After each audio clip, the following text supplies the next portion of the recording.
Hello, beautiful souls. So, I'm here today to talk about how to use a pendulum as a divination tool. So, this was per request, one of my followers. So, I thought that I would do a little video about how I use my pendulum. So, first thing I like to do, you'll see that I have my incense going. So, I literally will just light an incense and just let it burn in the area that I'm at. I also use that as a cleansing. So smoke is used to smudge. You can smudge any crystal. You can smudge any tool that you're using, whether you're using tarot cards, if you're using oracle cards, if you're using dowsing rods, whatever you want to use. And so when you're doing this, the first thing that I will do, and I try to use my time wisely when I'm doing this so that I'm not going to have anything coming up. You want to have a clear mind, because when you're doing this, you want to make sure that you are really dedicating your time and space to doing this. If you have, you're thinking, oh my goodness, I need to go get the, wash the dishes or put a load of clothes in or cook something, or I need to go whatever, it will actually mess things up, or it does for me. So this is just my personal, okay? So this might not work. This might not happen to all people, but for me, sometimes I'm just really wanting a quick answer, and so I use muscle testing if I need a quick answer. But if I really want to tap in, and I use this to, I would say, to justify or confirm what I think that I'm hearing, okay? So a lot of mine, I would say that I'm more clairsentient, I believe that's the right word. Where I just know, things just pop in my head and I just know. It's not like I hear. So I'll use this and go, wow, is this what I'm hearing? Or, however you want to say it. And so then I get confirmation that way. So the first thing you want to do is set into your heart space. So when you're setting into your heart space, you just imagine sinking down. A good visual is if you have this flat rock, and this is where we are in our thinking mind, and just allow it to flow down into the heart space. And once you're in the heart space, you're then operating from here. I imagine that I'm sitting in a command chair and I'm surrounded by this beautiful green emerald crystal cave, and then I'm sitting there with my soul. So I'll sit there in that space and I clear my mind and I allow the thoughts to come through. Allow them to flow through you. Don't stop them. Don't, judge yourself for them, because that feeds the ego, and you're trying to get out of that. So in order to allow your mind to clear, you just kind of allow it to tire itself out. So if you have a lot of stuff going on, just allow it to go through, wash through you without judgment. Some people will say, see it as a cloud. I'm just like, oh, wow, okay, cool. Thinking this crazy thought, just allow it to go through, and to a point where there are no more thoughts, okay? When you get there, then you've hit the sweet spot. And then once you've done that, then I will connect in with source energy. So we call it prana, life force. And that will be, I set the intention that every breath in will be breathing in prana, every breath out will be releasing anything that no longer serves me or my highest good. So any low vibration energy will come out on the out breath. Also hold it for 3, because that will also relax the vagus nerve. So I will breathe in, deep breath in, breathe in prana, hold it for 3, and then exhale any low vibration energy. And I will do that a couple of times.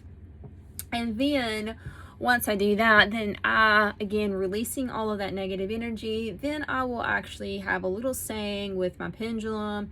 You can hold it, you can, whatever you feel is comfortable for you. There is no right or wrong way of doing this. But what I will do is I will say, I'm calling in my team of light. I'll call in my higher self. I'll call in my angels, my ancestors, my guides, whomever you want to call in. You may only want to call in one, entirely up to you.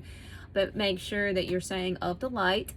And then there's a little thing that I like to say. So I'll say, using my pendulum or my oracle cards or my dowsing rods, whatever you're using. So and I'll say this, I'm using my pendulum. I invite in any and all divine beings for my greatest and highest good. And I intend and command that myself and my pendulum be protected in the white light of source, and that I am impervious to any and all energy that is not serving my highest good. So with that being said, that attention has been set, my mind has been cleared, and then I'm going to ask questions. Now, before you do that, you want to know what a yes and no is. So the first thing that I will do is I will ask, okay, show me a yes. What does a yes look like? So mine is swirling to the left. Thank you. All right, so then I'll try to make sure it's stopped before I ask the next question. Show me what a no looks like. So it is swinging front to back for me. Thank you. So then I'll know that if I'm asking a question, it'll swing. I'm gonna do it exaggerating. So swirling like this is a yes, and swinging back and forth is a no. Then you can ask questions like, who are you? Are you my God? Are you my higher self? Are you the angelic realm? Because for me, it swings different ways. Sometimes it'll swing this way for a yes. Sometimes it'll swing this way for a yes. Sometimes it swings like this for a yes. So that's where you start getting to know your team. And then once you do that, start keeping a journal of who comes in and what information they give you, because even with gods, you can have different gods step in and give you different information, mainly because they're there for specific things that are coming up for you. So whenever you do that, just be open. I will say this just from experience, make sure when you're asking questions, ask very deep questions. If you ask very surface level questions, you get surface level answers. And I know they're yes, no, but if you're getting, like, let's say that you want to know about, should you be moving? You need to ask, where you're going to be moving to. If you've got some ideas of things that's been popping up for you, some synchronicities, ask about those specific things, and then ask about time frames, because time is relevant on the other side. But like, are you supposed to be moving in the next couple of weeks, couple of months, and get specific, like 1 month, 2 month, am I supposed to be moved by March? And then be very, and again, journal all this out, because timelines do change, and so things do happen. There's a lot of things that have to happen behind the scenes for things to align with timelines. And so where you possibly were set up to move, let's say March, and I'm just going to use that as an example. And when March gets here, if you haven't been tapping in and staying up to date with what's going on with you and your energy and your healing, things may not have lined up for that to happen, because maybe there was another party involved and maybe they didn't hold up their end of the bargain, because we have free will. So things do alter and do change within these questions. So again, you just want to make sure that you are staying in touch with your soul, staying in touch with your team, and ask these questions regularly. Stay on top of it. The more that you do this and the more that you trust, the more that you won't have to use this. I did this in the very, very beginning when I didn't quite know if I trusted myself enough yet. So I'll use this to confirm, like, if I'm hearing or know something and I want to just confirm it, I'll ask, is that what I'm hearing? Is that true? And so it'll move like, yes, that's what I'm actually hearing, and what I'm saying is real. If it's something that I'm confused about, and I'll ask, and then it'll say no, like if I'm hearing something and maybe that something that I thought was coming through is not what actually was coming through, so it'll actually swing no. And so then I can ask more questions again. There are like a lot of different things that you can get online to like do all of these things. There is another cool technique. I didn't invent it, but it was one of the QHHT practitioners, Suzanne Spooner. She developed something called Talk, T-A-U-K. If you go on that, look on YouTube. She's got a really cool video about that. And I use that too whenever I was trying to get into automatic writing. I can do automatic channel writing now.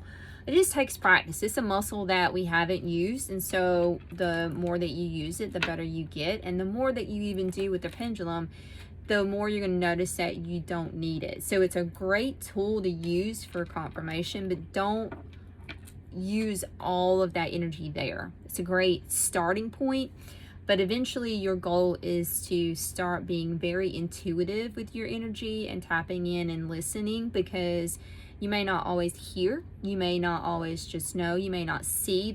It comes in different ways. And so I find too that depending on the guides that come through, it could be different ways. So just be open. Just think about, like, if you were going to the gym, you're not going to go and pump out 300 pounds of weight the first day you start working out if you've never done anything like that.